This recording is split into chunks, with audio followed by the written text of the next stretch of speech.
I'm 28 years old, married to my husband Daniel Parker, who's 30 years old.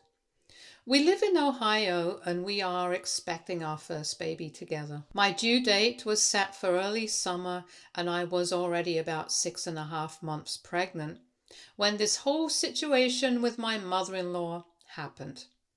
My mother-in-law is Linda Parker. She's 56 years old, divorced, and very much the type of woman who loves being the center of attention. She has two sons, my husband Daniel, who is the oldest, and his younger brother Ryan, who's 26.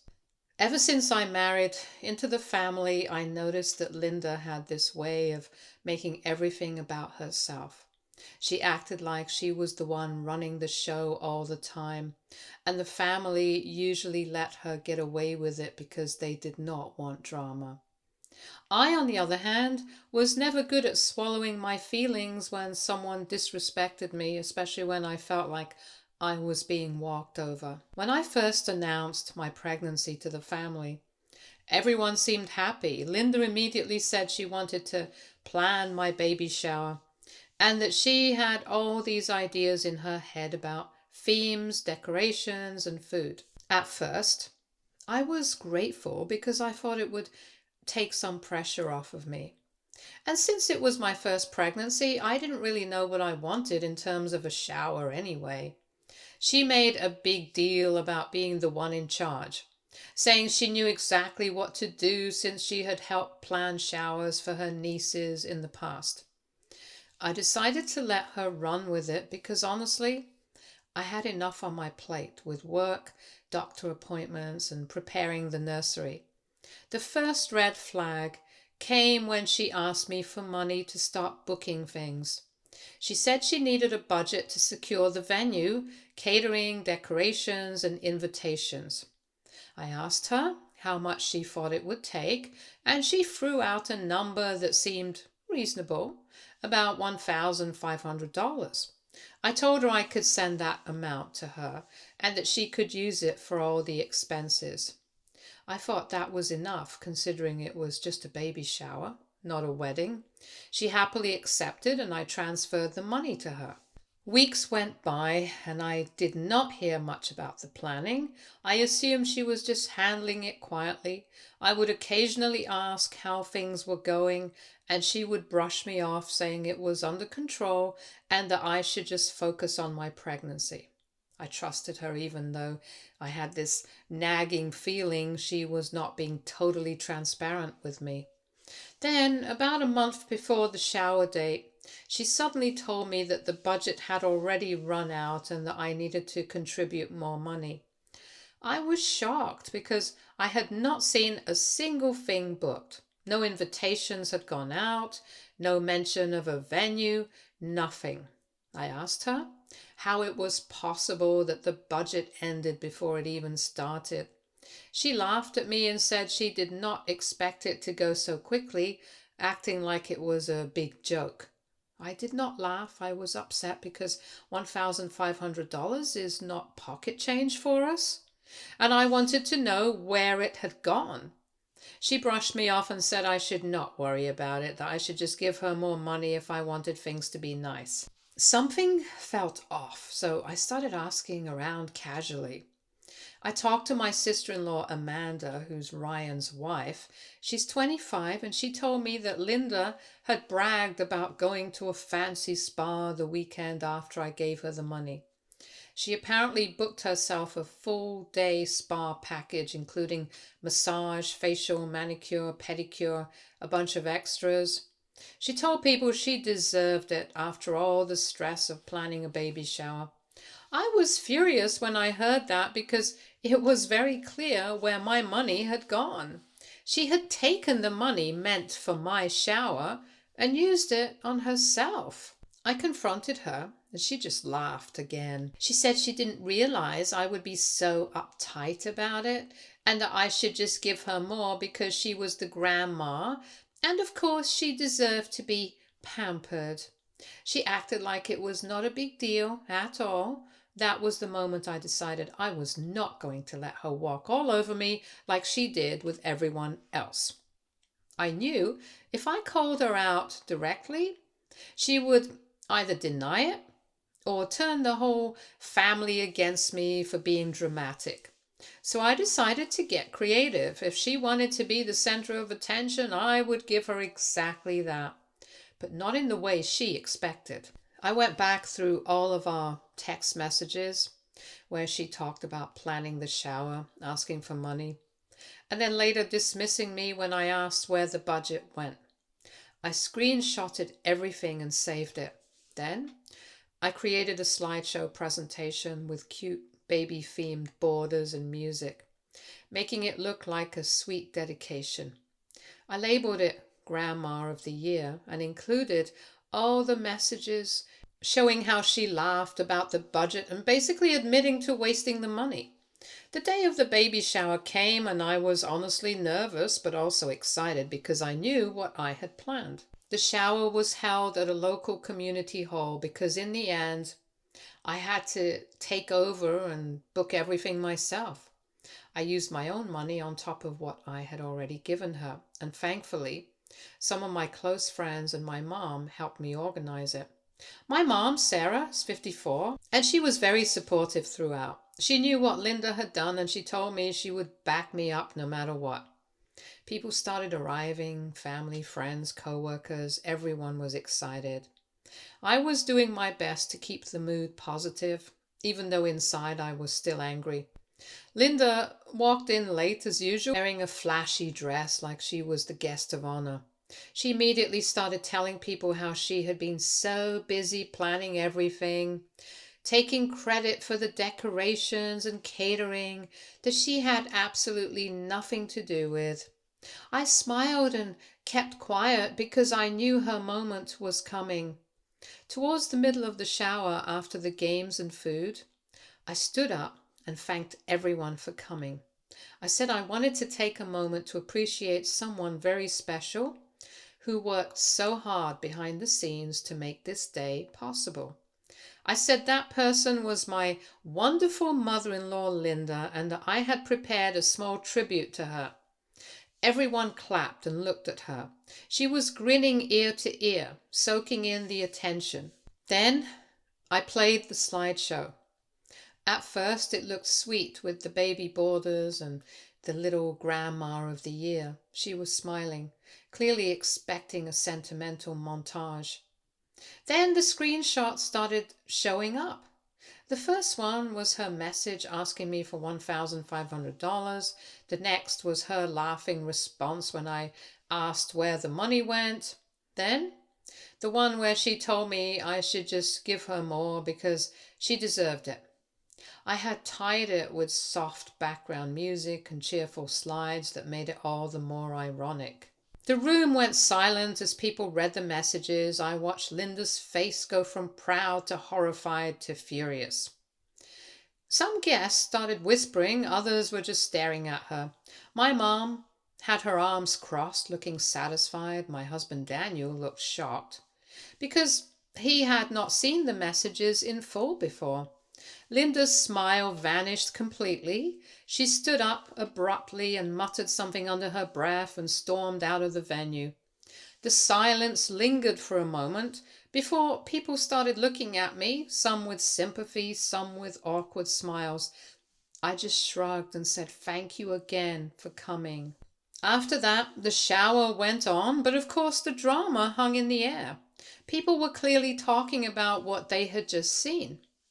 A few family members came up to me privately and said they could not believe she had done that.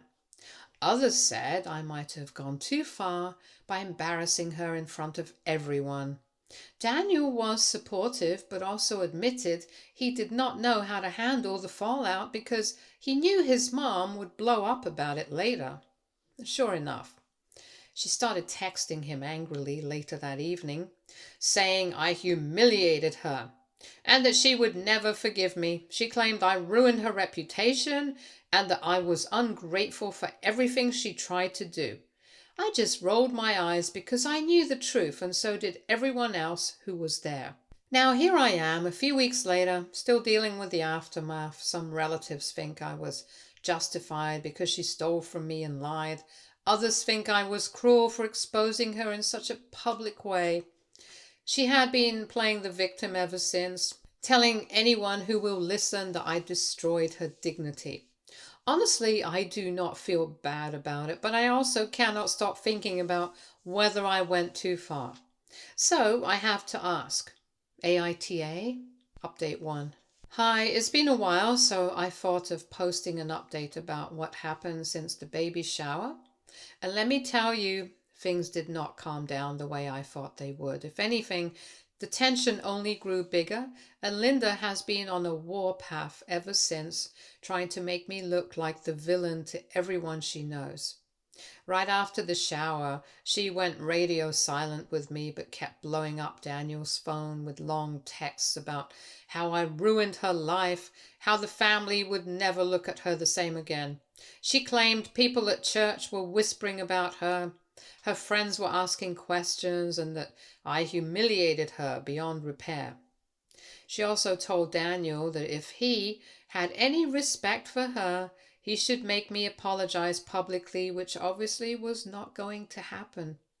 I noticed she started doing small things to get attention after the shower drama, like posting on Facebook these vague statuses about being betrayed by people she trusted, how families should never turn against each other, and of course all her friends commented with sympathy and support. She soaked it up, making herself out to be the victim, while leaving out the part where she stole money meant for her grandchild's shower. A few of Daniel's cousins reached out to me privately, saying they saw her posts and were confused, until they remembered what went down at the shower. They admitted they thought it was hilarious how her attempt to be the queen of the event backfired so badly, and that honestly most of the family was just relieved someone finally stood up to her. Things between me and Daniel were fine, but I could tell. He was stressed trying to manage his mom. He told me she cried on the phone, saying she felt unwanted as a grandmother, and that I was trying to push her out of the baby's life before the baby was even born. I was furious, hearing that, because I never once said she couldn't be involved. All I did was call her out for taking advantage of me, but she twisted it into this dramatic narrative of abandonment. Then she pulled another stunt that left me shaking my head. She showed up, unannounced, at our house one Saturday morning, carrying bags of baby clothes and toys. She barged in, saying she did not want the baby to suffer just because I did not want to spend money properly. The clothes still had clearance tags on them and smelled like cigarette smoke, and the toys were loud plastic things that looked like they were from the dollar store. I thanked her politely, just to avoid drama, but as soon as she left, I packed everything in the box because I knew I wasn't putting my baby in clothes that reeked of smoke. When Daniel gently told her later that maybe she should check with us before buying things, she flipped out, accusing him of being brainwashed by me and saying I was turning him against his own mother. She kept repeating that she deserved respect for being a grandmother and that I owed her for carrying her first grandchild. I sat there, listening, and I honestly couldn't believe the entitlement. It was like she thought pregnancy was a group project and she automatically got credit without lifting a finger. To make things worse, she tried to rally Daniel's younger brother Ryan to her side. She told him he should stop coming around us because I disrespected the family. But Ryan and his girlfriend Amanda actually laughed about it. Amanda texted me saying Linda was one of her classic power trips again and that everyone knew it. At least I felt some relief knowing I wasn't crazy and other people saw it too. The next big moment happened at Easter when the family had a get-together at Linda's house. I was hesitant to go, but Daniel convinced me it would be easier to just show up and keep things civil. So I agreed. As soon as we got there, Linda was icy cold towards me, barely acknowledging me. But then during dinner, she suddenly made this little speech about how family gatherings used to be so warm and now there was so much tension because of outsiders who did not understand their traditions. Everyone knew exactly who she was talking about. It was so passive aggressive and uncomfortable. I kept my mouth shut because I knew she was baiting me to explode so she could play victim again. But the part that really pushed me was when she started talking about future babysitting. She said she couldn't wait to take the baby every weekend so we could have our freedom, as if I had already agreed to hand my child over to her constantly. I calmly said we would figure out a schedule when the baby arrived and that nothing was decided yet. She narrowed her eyes at me and said loudly that some people did not deserve to be mothers if they couldn't even trust their own family. The room went dead silent. Daniel finally spoke up and told her she was out of line, and that if she kept acting this way, she would lose her chances of being involved at all. She stormed into the kitchen and slammed cabinets for the rest of the evening. Since then, she has not stopped trying to control the narrative. She told people I was keeping her away from her grandchild before the baby was even born.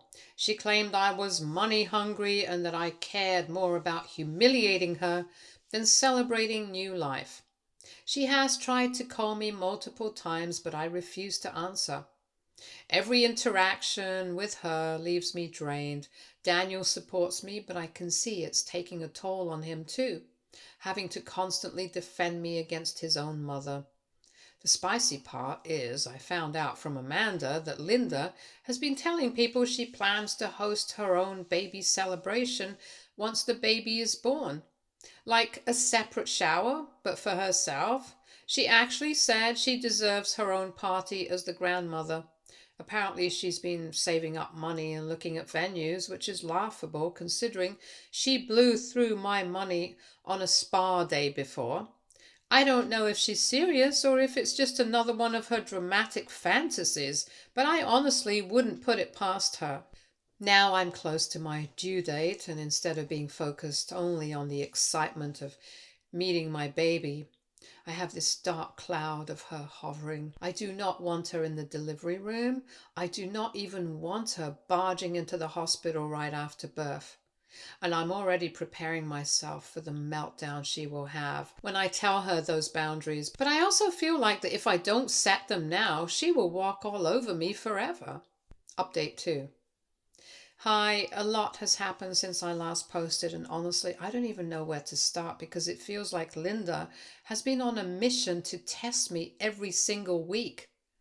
The baby arrived a little earlier than expected, and while it was the most beautiful and exhausting moment of my life, of course she managed to make it all about herself. When I went into labor, Daniel called both sides of the family to let them know, and my mom came to the hospital right away. She stayed in the waiting area and respected all of my wishes. Linda, on the other hand, showed up uninvited and marched right up to the nurse's desk and demanded to be allowed inside the delivery room. She was loud enough that people were staring, and when the nurse told her only my support person was allowed, she caused a scene, saying she had every right to be present because she was the grandmother. Daniel had to step out and physically walk her back to the waiting area because she refused to listen. After the baby was born, she tried to push her way into my recovery room almost immediately, carrying balloons and a camera, ignoring the fact that I had just gone through hours of labor and could barely move. I told the nurse I did not want any visitors, and the nurse had to block her from coming in. She sat sulking in the waiting area and later called Daniel crying, saying I was trying to rob her of the most important moment of her life. I was lying there with stitches, bleeding, barely holding myself together, and all she cared about was getting a photo op. When we finally got home, she started texting constantly, asking when she could come over. I said we needed a few days to adjust, and she blew up, claiming I was selfish. She showed up anyway, without warning, pounding on the door until Daniel opened it. She barged in like she lived there and immediately grabbed the baby out of his bassinet without even asking me. The hormones were all over the place. and I felt this surge of anger watching her act like she owned my child. I told Daniel to take the baby back, and she rolled her eyes, muttering about how overprotective I was. The next week, she came over again, but this time she brought food and tried to act sweet. But within an hour, she started making comments about how tired I looked, how maybe I wasn't producing enough milk, and how she could take the baby overnight to give us a break.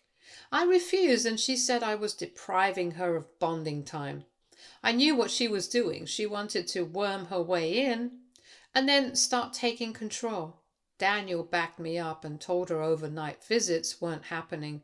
She sulked and left early. A few days later, I found out she had been posting pictures on Facebook that she took during her brief visits. She captioned them like she was the one raising the baby, writing things like "my precious little angel" and "grandma's pride and joy." She even wrote that she couldn't wait for all the weekends ahead where they would have their own adventures. I was furious because I never gave her permission to post anything. I told Daniel, and he called her, and she exploded, saying I had no right to control what she posted since she was family. The most outrageous thing happened during Daniel's birthday last week. She came over with a big cake and gifts, but when it was time to open them, she gave him a framed picture of her holding the baby with the words "Grandma and me" engraved on it. She made a huge deal about how she had already reserved Saturdays for her time with the baby, saying she would be picking him up every weekend starting in a month. I nearly laughed because it was so insane. Daniel told her no such arrangement existed. She lost it, yelling in our living room about how ungrateful we were, how she sacrificed so much for her sons, and how I was brainwashing Daniel into cutting her out. She stormed out, but not before telling us she was going to consult a lawyer about grandparents' rights. When I heard that, I couldn't even believe it. The woman who stole my shower money, humiliated herself, and kept disrespecting my boundaries actually thought she could legally force me to hand over my baby. I did some research, and in our state, grandparents' rights are very limited unless the parents are unfit or divorced. So I knew it was just an empty threat. But still, the fact she said it made my blood boil. What makes it worse is she has started trying to recruit allies in the family. She calls Daniel's cousins and his aunts, complaining about how I won't let her be a grandmother. One of his aunts called Daniel, asking if it was true that I refused to let Linda see the baby. And Daniel had to explain the full story. Once they heard the details, they sided with us. But it shows how far she's willing to go to paint me as the bad guy.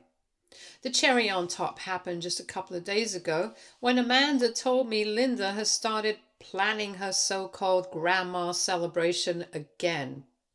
She actually booked a small banquet hall and was telling people it would be like a second baby shower, but for her, and that she would be introducing the baby to all her friends.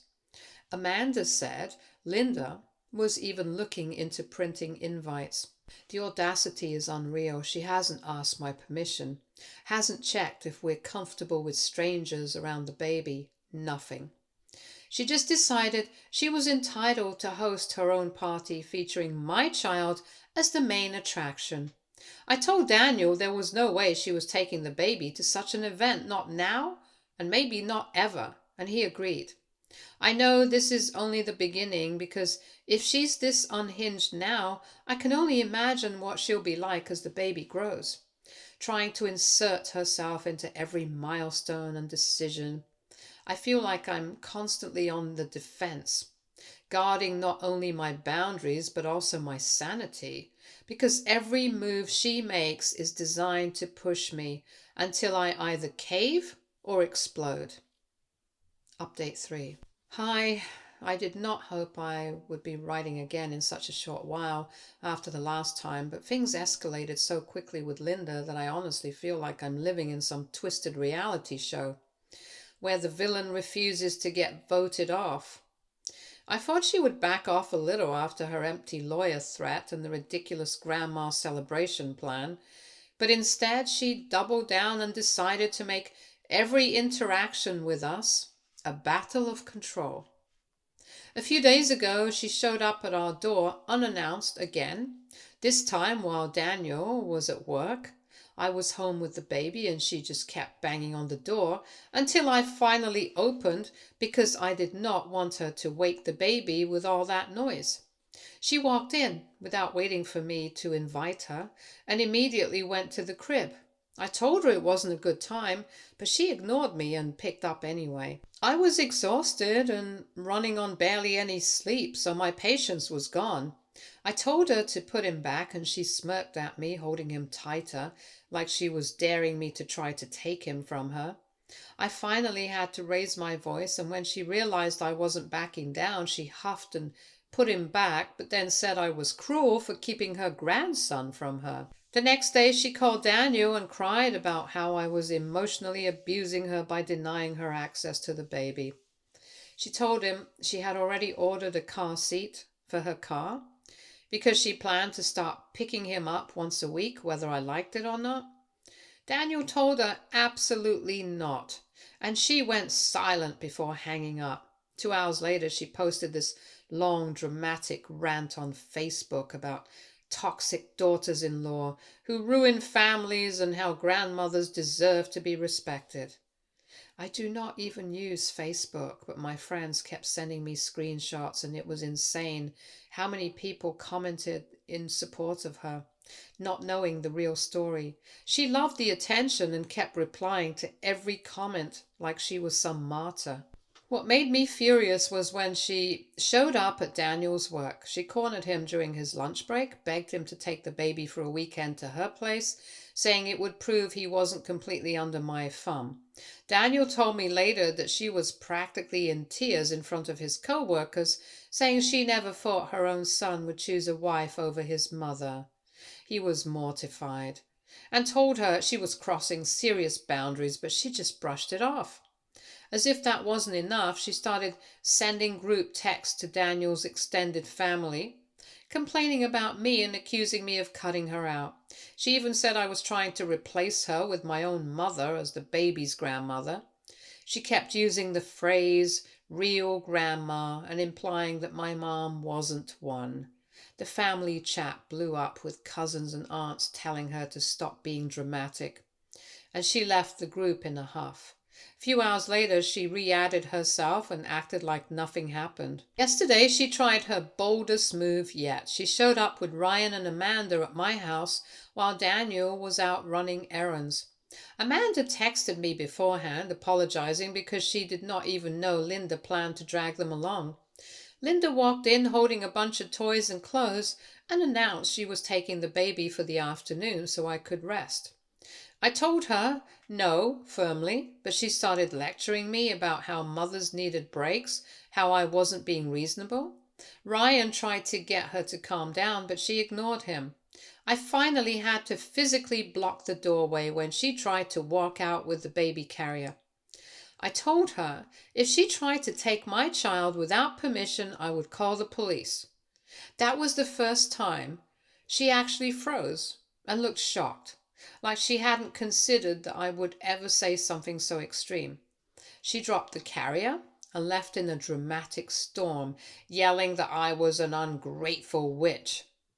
After she left, Amanda texted me saying Ryan was embarrassed and that even he was starting to see how unhinged his mom had become. She said she didn't blame me if I cut contact completely. I appreciated the honesty, but at the same time I know it's easy for them to say when they do not have to live with this mess every day.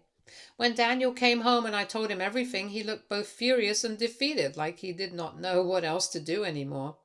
He called his mom and told her straight up that if she ever tried to take the baby again without permission, she would never see us again. She screamed at him for a while before hanging up, and later that night she sent a long text to me about how she pitied the baby for having a selfish mother and how one day he would know the truth about how I kept him from his grandmother. I couldn't even be upset anymore. It was so pathetic. I sat there nursing my son and thought about how twisted it was that she spent all her energy on power plays instead of just enjoying the moments she could have had if she had respected me. The final straw for me was today when Amanda told me Linda actually went ahead and printed invitations for her grandma's celebration. She booked a date for next month and wrote on the invite that everyone would get to meet her grandson, calling it a welcome party hosted by Grandma. She had not asked me, had not asked Daniel, and definitely had no right to use my baby as her centerpiece. Amanda even sent me a photo of the invite, and I almost laughed because it looked like something for a toddler's birthday. Bright balloons, baby animals, and her name in big letters. I told Daniel there was no way our baby was setting foot in that hall, and if she showed up to my house expecting to pick him up, the police would be called without hesitation. Daniel agreed, but he looked so tired. I know this is draining him as much as me. Stay tuned for more stories from our girl relationships.